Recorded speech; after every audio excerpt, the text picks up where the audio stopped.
Hello दोस्तों, नेपाल से एक खबर आ रही है कि नेपाल के राष्ट्रपति ने नागरिकता संशोधन बिल को अनुमोदित किया है। काठमांडू नेपाल के राष्ट्रपति रामचंद्र पौडेल ने नेपाल नागरिकता अधिनियम 2063 में संशोधन करने वाला बिल औपचारिक रूप से अनुमोदित कर दिया। यह बिल संसद के दोनों सदनों से पारित होने के बाद संविधान के अनुसार राष्ट्रपति के पास प्रस्तुत किया गया, जिसे रविवार को आधिकारिक रूप से लागू कर दिया। इस बात की पुष्टि राष्ट्रपति कार्यालय के प्रवक्ता प्रदीप कुमार कोइराला ने एक आधिकारिक विज्ञप्ति के माध्यम से की। इस ऐतिहासिक संशोधन बिल की सबसे महत्वपूर्ण धारा यह है कि अब नागरिक मां के नाम से भी नागरिकता प्राप्त कर सकते हैं।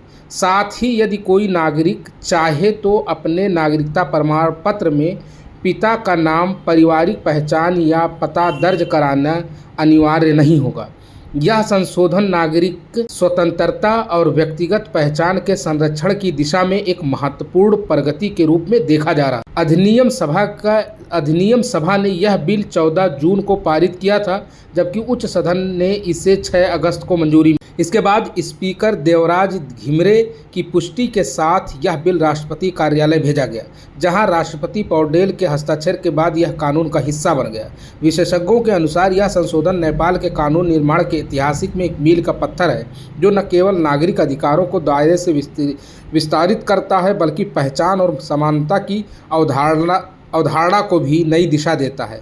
यह निर्णय नेपाल जनता के लिए एक नए युग की घोषणा है, जहां न्याय, अधिकार और समान नागरिकता का अधिकार सभी के लिए सुनिश्चित किया जा रहा है। नेपाल में जो अभी हमने एक यूज़ किया 2063, तो नेपाली तारीख के हिसाब से, नेपाली जो डेट है उसके हिसाब से वहाँ 2063 चल रहा है, और जो इंग्लिश कैलेंडर के हिसाब से 2025 चल रहा है। तो इससे आप कंफ्यूज ना हो, और इस संशोधन के हिसाब से काफ़ी विस्तृत रूप देखने को मिल सकता है। अब ये देखना है कि जो इंडिया की बेटियों की शादी नेपाल में हुई है, या ज़्यादातर इसका असर देखने के लिए मिलेगा कि जो नेपाल की शादी इंडिया में हुई है लड़कियों की, उससे क्या असर होगा, ये देखने लायक होगा। Thank you very much.